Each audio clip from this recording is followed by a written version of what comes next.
Radiotherapy is a very common treatment modality in cancer, and it's one of the treatment modalities which can effect a cure in cancer.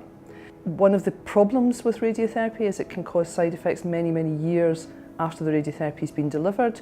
We know that cancer rates are rising. We also know that cure rates are rising. So about 50% of all cancer patients are cured. About 40% of those who are cured have radiotherapy as part of their curative treatment. So that's really good. Radiotherapy is a really important treatment.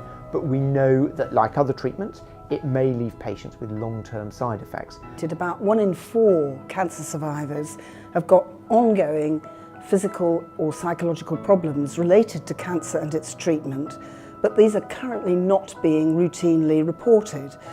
We're in a really good position now with modern cancer care that we cure patients frequently, but we have an obligation to understand what the quality of their survival is afterwards. I was diagnosed with prostate cancer in 2009, had surgery for that, open surgery. I was recommended to have what they called adjuvant radiotherapy. Some months later, probably about a year actually, I started noticing a lot of symptoms, mainly bowel problems and a little bit of bladder problems, which have carried on. But there wasn't the recognition that there is starting to be now, that these consequences could be so awful, really, quite honestly. The late effects can include changes to bladder frequency, bowel frequency, diarrhea, urgency of going to the toilet. If you've got to go, then you've got to go. And sometimes blood, both in the urine and in the bowel. That we don't have long-term follow-up and data collection about the toxicities about these patients. So they might get some mild or even more significant bowel symptoms 2, 3, 5 years down the line, but their cancer is in remission, and if we're not following them up, then we won't know that information. And the Trigger project is a way for us to collect what we call patient-reported outcomes, outcomes that the patient is experiencing, not what we think the patient's experiencing, but what the patient's actually experiencing. What most of us are not doing is operationalising the collection of PROMS data and quality of life data in a way that helps us understand how it impacts patients on a daily basis. And I think a modern, forward-looking NHS would start to collect that data in a routine, operationalised way. We now know how important it is to collect patient-reported outcome measures systematically.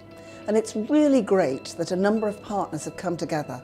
The Royal College of Radiologists, the Faculty of Medical Leadership and Management, Imperial and Macmillan Cancer Support to work with My Clinical Outcomes to collect data systematically and test whether it is feasible to do this on a national scale. The partnership is between My Clinical Outcomes and the RCR and Macmillan and the 3 centres, and it's all about working collaboratively to try and come up with a tool that works for those 3 centres, works for those patients, but is also built from the beginning to scale up, because this is really only interesting if we have the capacity to scale it up nationally.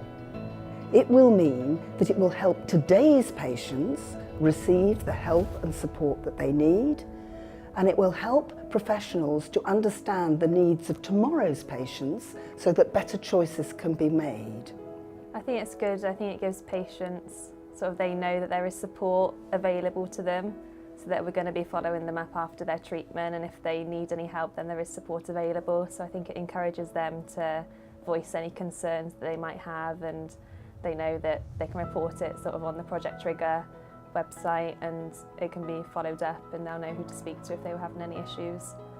I've heard lots of patients say, all the help we can get, we've always appreciated it, and if there's something that we can do as well, play their part, that that's always something that they find beneficial.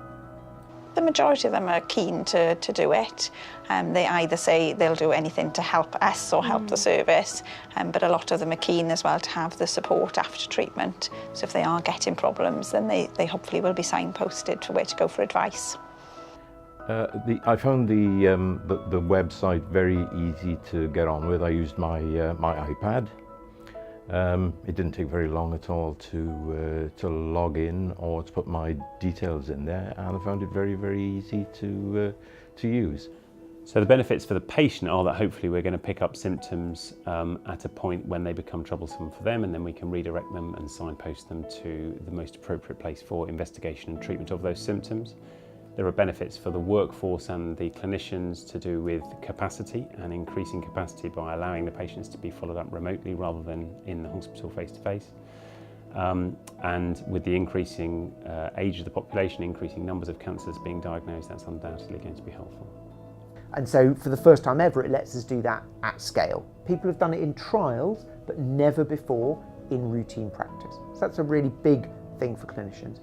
I would be hopeful that we could have a situation in future where a patient coming to see me would be able, with me, to review the data that we've got on the outcomes that matter to patients after treatment.